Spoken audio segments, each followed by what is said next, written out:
Prince Harry deportation update backed by Biden administration in new court documents.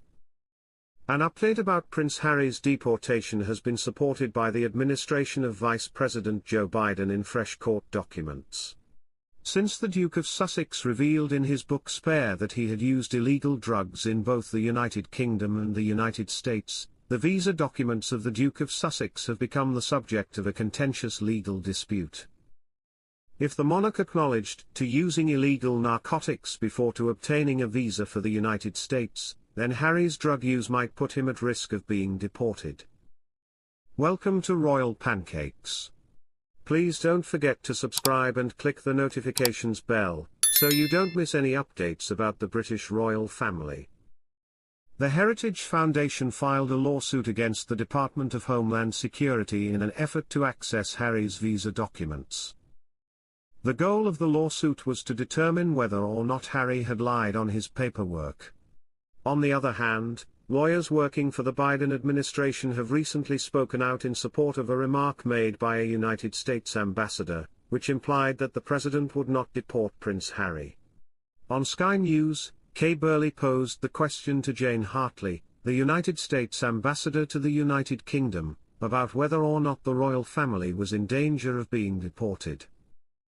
Hartley responded by saying, "Well, it's not going to happen in the government of Vice President Joe Biden." These words were supplied by the Heritage Foundation as part of their argument to obtain the release of the visa records belonging to the Duke of Sussex. In a court filing that was recently received by Newsweek, the new lawsuit document stated as follows: Heritage contend that Jane Hartley, United States Ambassador to the Court of St. James, disclosed information regarding the Duke's immigration status during an interview with Sky News. On the other hand, Hartley's remark was merely a reaction to the fact that former President Donald Trump had suggested that, in the event that he were to be elected to the office once more, he would take into consideration deporting the Duke. Donald Trump has already intimated that he would deport Harry, if he were to be elected president once more. He made this statement in an interview with GB News: "We'll have to see whether they know something about the drugs, and if he lied, they'll have to take proper action."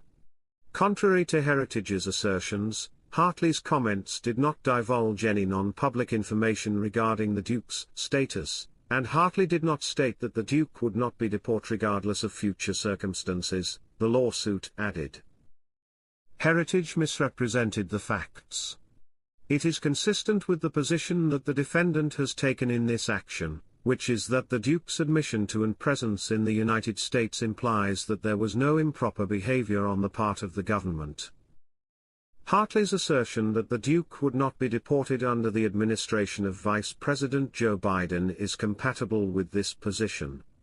The administration of Vice President Joe Biden has maintained, on a repeated basis, that there was nothing out of the ordinary that occurred, and as a result, Harry's documents do not need to be made public. Foreign nationals who have admitted to using narcotics are subject to being denied a visa and being turned away at the border in accordance with the laws of the United States. On the other hand, the declaration of previous drug usage does not always result in the immigrant being prohibited from entering the country. However, immigrants are legally required to state on their visa application whether or not they have ever used drugs. The new shakeup involves Meghan Markle and Prince Harry appointing a brand manager to serve as their spokesperson in the United Kingdom. From this point forward, Charlie Gibson, who has previously worked as a representative for brands such as Mars, Cadbury, and Domino's, would be the primary point of contact for the Duke and Duchess of Sussex.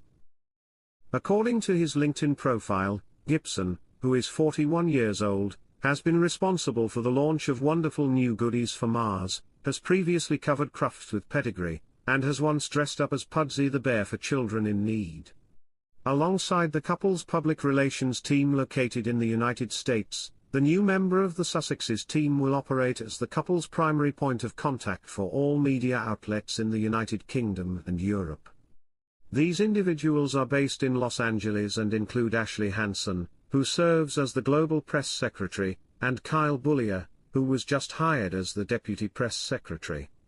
According to reports, Gibson has excelled in media relations and strategic communication strategy for a number of customers, including Instagram and Samsung. The communications advisors of Harry, who is 39 years old, and Meghan, who is 42 years old, have seen a pretty high turnover rate. Among the notable exits is Christine Schirmer, who temporarily resigned from her position as head of communications but was retained in her role as an advisor. With regard to their earlier refusal to deal with the British tabloids, the pair also changed their minds. They have come to the conclusion that maintaining open lines of communication is more conducive to the success of their existing team.